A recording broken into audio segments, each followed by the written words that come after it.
সে আবার কি? পুরো দেশটা তাস দিয়ে তৈরি? ওরে না রে না। তবে এক ছিল রাজপুত্র। রাজবাড়ির নানান নিয়মে তার প্রাণ যেন হাঁপিয়ে উঠত। তাই রাজপুত্র ঠিক করলো যে সে যাবে ভ্রমণ। সঙ্গে নিল বন্ধু সওদাগর পুত্রকে। তখন তো আর এরোপ্লেন ছিল না, তাই জাহাজে করে চললো তারা। মাঝ সমুদ্রে দারুণ ঝড় উঠল। মাঝি মাল্লারা প্রাণপণ চেষ্টা করে কোনো রকমে একটা নতুন দেশে পৌঁছল। কিন্তু কি অদ্ভুত সে দেশ! সেখানে সবকিছুই অদ্ভুত, আর সেই অদ্ভুত নিয়ম মেনেই চলতে হয় সবাইকে।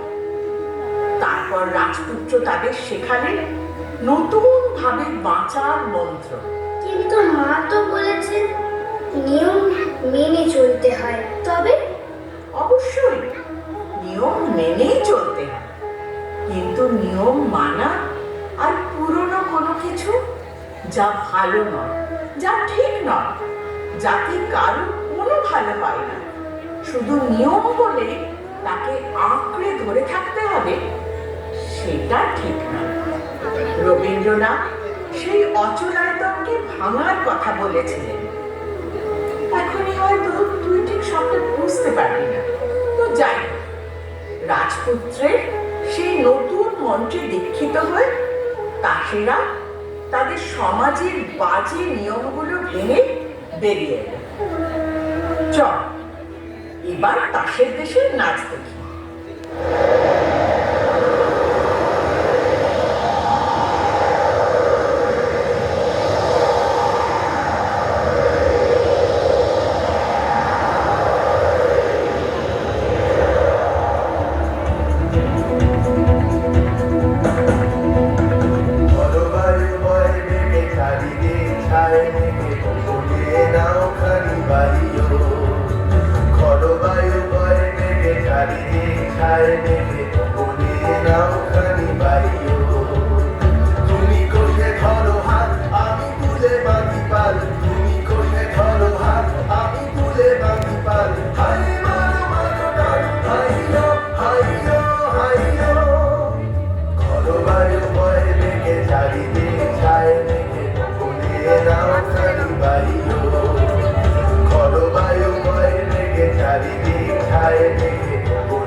চারিদিক ছায় মেঘে বনে নাও খানি বাড়ি